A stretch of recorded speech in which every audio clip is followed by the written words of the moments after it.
On April Fool's Day, my office targeted Helen, the new hire, for a prank. We'll pretend she won Employee of the Month, our manager, Andrew said, pointing to a heavy metal bucket hanging from the ceiling. When she steps on stage, someone pulls the cord, and she gets drenched, but the joke turned dark. The rope snapped, and the bucket tore free, hurtling down. It struck Helen hard on the head. She collapsed, a pool of red liquid blooming around her. Nora, the receptionist, checked Helen's pulse, then let out a piercing scream. Helen was gone. Suddenly, everyone was an accomplice. We have to call for help, I cried, my hands shaking. Someone passed away. Call for help? Andrew grabbed my wrist. Are you out of your mind? You want to go to prison? Panic erupted. I'm too young for prison, someone cried. Damn it, Andrew cursed. How is she gone? It was just a bucket. It was hung way too high, Nora sobbed. It was a horrible accident. Andrew ran onto the stage, slapping Helen's cheeks. Get up. Drops of red splattered onto his hand. Stop it. I shoved Andrew away. She's gone. I covered Helen's face with my cardigan.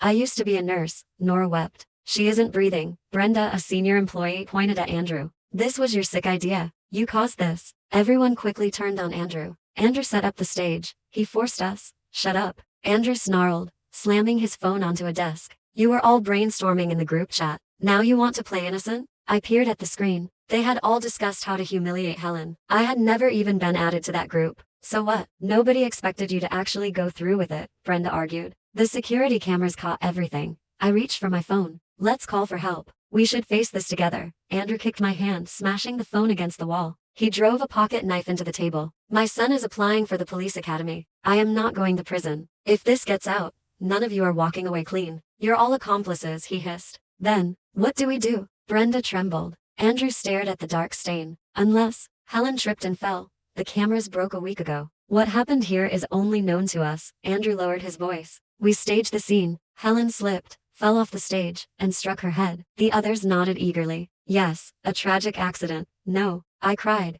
Are you insane? A human being is gone because of us. Andrew slapped me. I'm sick of your self-righteous attitude, he spat. I realized Helen had always been the office scapegoat, doing grunt work while others took credit. You can't do this. She has a family, I sobbed. Just an elderly grandmother, nor